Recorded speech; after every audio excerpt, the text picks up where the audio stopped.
Good morning, sir. This is my final requirements for EMC 221. So let's start. Create a character of your choice and animate using Blender and OpenGL. Demonstrate your output and discuss your process. First, kailangan natin ng tools to create a character.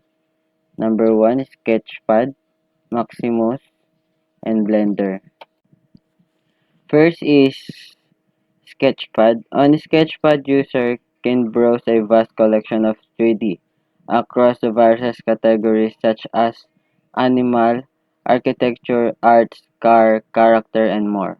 The platform supports features like real-time rendering and physically based on rendering to ensure high-quality visual presentations. Dito ka mamimili ng gusto mong character para ilagay sa Blender at pagalawin. Next is Mixamo or anything na tawag dyan. Mixamo has a vast library of motion capture animation that can be applied to any rig character. This include action like walking, jumping, running, and more complex movement, which are essential for game development and other 3D animation projects. Dito po kayo pipili ng mga movement na gusto nyo ilagay dun sa napili nyo dun sa sketchpad na character.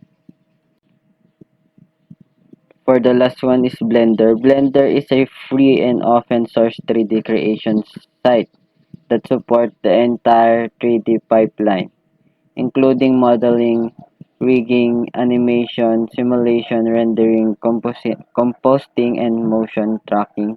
It also includes functionalities for videos editing and game creation. Dito naman po, after nyo makapili ng ah, character sa sketchpad at makapili ng movement sa Mixamo, dito nyo naman po ilalagay sa Blender para ayusin and lagyan ng background ang character.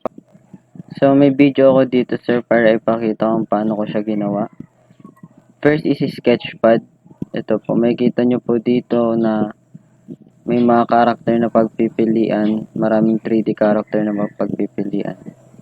Next, click the download button and click the FBX original format for download para mas madali siyang i-process ng computer.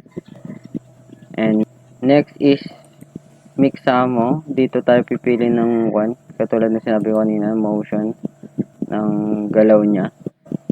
For this site, i-drag nyo lang yung dinownload nyo na zip code FBX for original format sa upload character, sabi niya. Then, pagkatapos nun, pipili na kayo ng movement and ang napili ko is yung Romampa.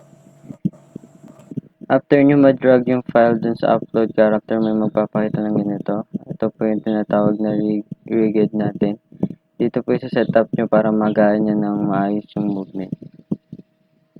After none, go to Blender and export the file na na-download nyo dun sa Mixamo. After nyo mapindot yan, lalabas na yung character. Ito na yon yung ginawa ko, napili ko.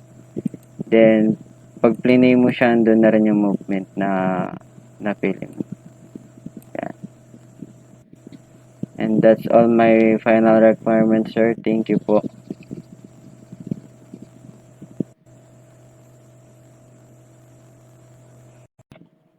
So, ganito po yung kakalabasan niya. Medyo lag lang po kasi hindi po siya kaya ng laptop ko, sir. Pero, kapag sa lab po yan ginawa, baka maayos po siyang tignan. And that's all my final requirements for EMC 221, sir. Thank you.